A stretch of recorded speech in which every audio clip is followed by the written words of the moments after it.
At first glance, this drawing looks difficult and confusing. Like, where do you even start? But the funny part is it actually comes down to just 3 simple steps, and I'll show you how each one works. So let's get started.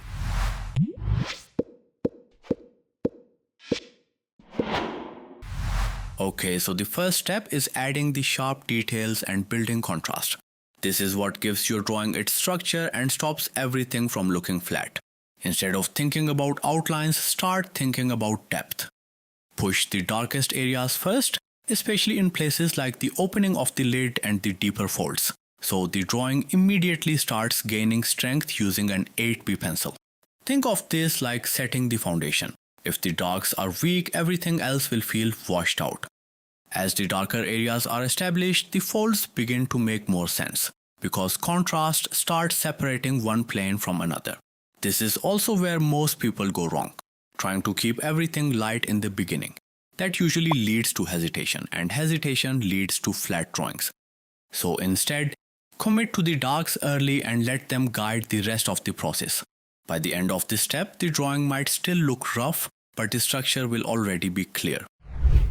All the reference images you need, including the grid and outline versions, are available on our Academy site to make your drawing process smoother and more structured. Now that the contrast is in place, the second step is blending everything into a smooth 3D and controlled surface. This is where the drawing starts shifting from rough to realistic. Use soft blending to connect the tones, but keep it controlled so the structure doesn't get lost. Because the moment everything blends too much, it turns into one flat gray surface. You can also go over the lighter portions and add a very light layer of graphite so they don't stay completely flat and start blending naturally into the form. Work in small sections, letting each area keep its identity while still transitioning smoothly into the next. This is what creates that natural flow across the surface. Instead of forcing smoothness, let it build gradually. You can use a brush for softer layers, tissue paper to smooth out larger sections, and even a blending stump for tighter areas. Some areas stay soft, some stay slightly sharper, and that variation is what keeps the surface interesting. At this point, even without highlights, the drawing should already feel solid and three-dimensional. If you want to watch the full step-by-step tutorial of this drawing, you can access it for free on our Academy site. And the final step is highlighting. This is what brings the drawing to life and adds that shiny, realistic look. For sharper and more defined highlights, grab a mono zero eraser.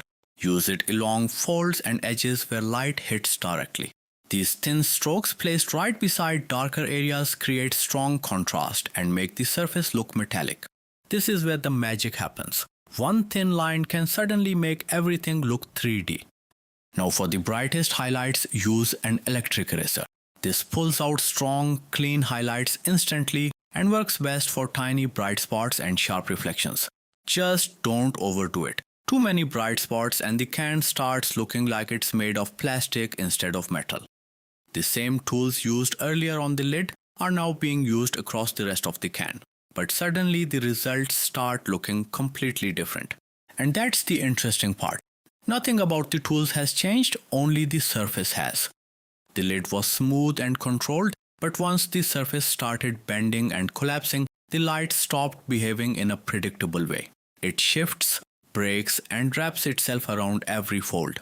So instead of thinking in terms of adding highlights, it becomes more about understanding how light is reacting to the form.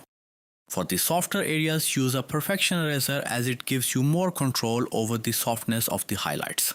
Some areas catch light softly, some hold onto it sharply, and some barely reflect anything at all.